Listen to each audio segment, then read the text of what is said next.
प्रेम से बोलिए काशी विश्वनाथ की।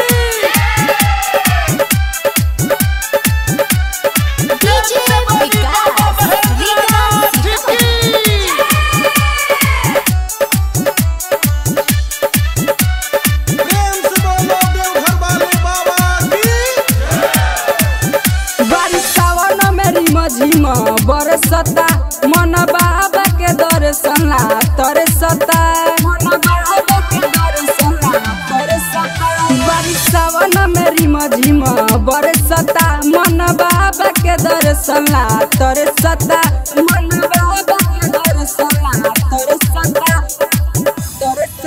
एवं सावन में ऐसे रुकी ना बोलब बोली चिलम के रुकी ना एवं सावन में ऐसे रुकी ना बोलब बोली चिलम के रुकी ना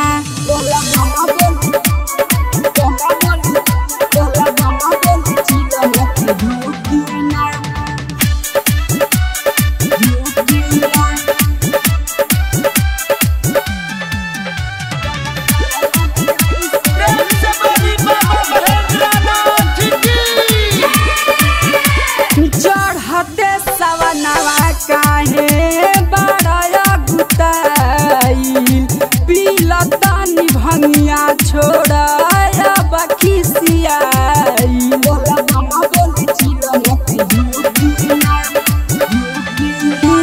चढ़ते सवनवा काहे बड़ा गुताइल पीलतानी भंगिया छोड़ा बखिसियाई हम भंगिया के गोला बनाइब हो एवं बाबा के आगे जल्दी झुकी ना बोलब बोली चिलम के धुकी ना एवं सावन में ऐसे रुकी ना बोलब बोली चिलम के धुकी ना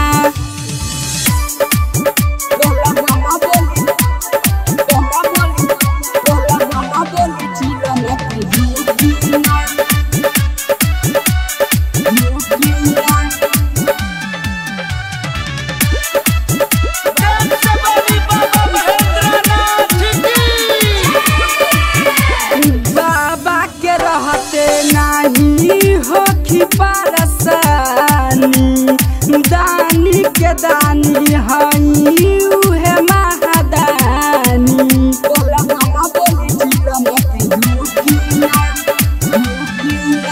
बाबा के रहते नहीं हो कि परेशानी